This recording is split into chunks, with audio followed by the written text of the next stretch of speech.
नमस्कार दोस्तों, मैं पंकज कुमार पार्थ आपके अपने पीके पार्थ यूट्यूब चैनल में एक बार स्वागत करता हूं। आज मैं लेके आया हूं बीपीएससी सेकेंड फेज के लिए 6 to 8 तक के लिए महत्वपूर्ण प्रश्नों का कुछ सीरीज लेके आया हूं। आइए अब हम इसका डिटेल देखते हैं आपके पीके पार्थ यूट्यूब चैनल पे। Important question for BPSC teacher TRE 20 second phase की बहाली के लिए इम्पोर्टेंट प्रश्न 9 से लेकर 12th के SST के लिए महत्वपूर्ण हिस्ट्री का प्रश्न है।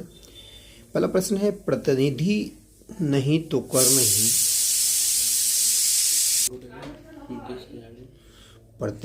पहला प्रश्न है प्रतिनिधि नहीं तो कर नहीं का नारा दिया था सैमुअल एडम्स ने प्रतिनिधि नहीं तो कर नहीं का नारा दिया था। दूसरा प्रश्न है प्रधानमंत्री ग्रीनविले ने 1765 ईस्वी में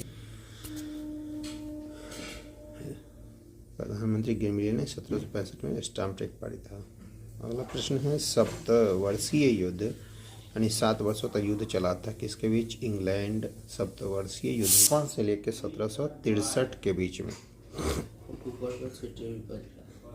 अगला प्रश्न है 1776 में कॉमन सेंस लघु पत्रिका किसके द्वारा लिखा गया था? तो टॉमस पेन के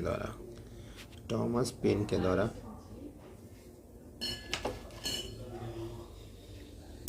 यह सम्मेलन 5 सितंबर 1774 को 13 उपनिवेशों के प्रतिनिधि का महादेशीय सम्मेलन हुआ था। पूछ सकता है फिलाडेल्फिया सम्मेलन कब हुआ था? 5 सितंबर 1774। 18 अप्रैल 1775 को ब्रिटिश सेना उपनिवेशवासियों के बीच लेक्सिंगटन में प्रथम संघर्ष हुआ। पूछेगा प्रथम उपनिवेशवासियों के बीच ब्रिटिश सेना उपनिवेशवासियों के बीच लेक्सिंगटन में प्रथम संघर्ष कब हुआ? तो 18 अप्रैल 1775। दूसरा फिलाडेल्फिया महाद्वीपीय सम्मेलन हुआ 4 जुलाई 1776 को जो आयोजित हुआ था। इसी सम्मेलन में थॉमस जेफरसन द्वारा तैयार किया गया स्वतंत्रता का विश्व का प्रथम लिखित संविधान। अगला प्रश्न है विश्व का प्रथम लिखित संविधान अमेरिका का था जो 1789 ईस्वी में लागू हुआ था एवं महिलाओं को संपत्ति का अधिकार मिला था। शक्ति पृथक्करण सिद्धांत पूछेगा किसने दिया था? महत्वपूर्ण प्रश्न है, तो यह मॉन्टेस्क्यू ने दिया था। फ्रांस की राज्य क्रांति कब हुई थी? 1789 में। पूछेगा तो पिछले टीचर ने कि फ्रांस की क्रांति के समय वहाँ का राजा कौन था? तो लुई 16 स्मिथ। अमेरिका का स्वतंत्रता संग्राम 1776 में हुआ था शुरू हुआ और 1783 ईस्वी में अमेरिका में पूर्ण रूप से स्वतंत्र हुआ अमेरिका। फ्रांसीसी क्रांति 1789 के समय फ्रांस का राजा या शासक कौन था? तो लुई 16 या 16वां।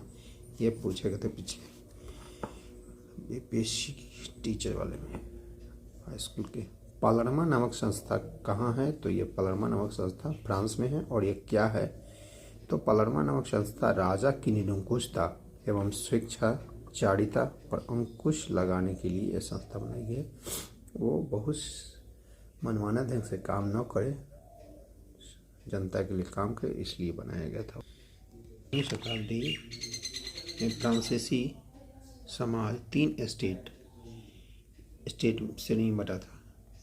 पूछा गया प्रश्न कि प्रथम स्टेट में कौन आता है? तो प्रथम स्टेट में पादरी वर्ग क्लर्जी, द्वितीय स्टेट में कौन आता है? कुलीन वर्ग नोबिलिटी, और तृतीय स्टेट में आता है बड़े व्यापारी व्यवसायी एवं शिक्षित वर्ग वर्डीज क्लास। और इसी तृतीय वर्ग में किसान, शिल्पी, छोटे किसान, नौकर, मजदूर, शिक्षक, लेखक और डॉक्टर भी आते हैं।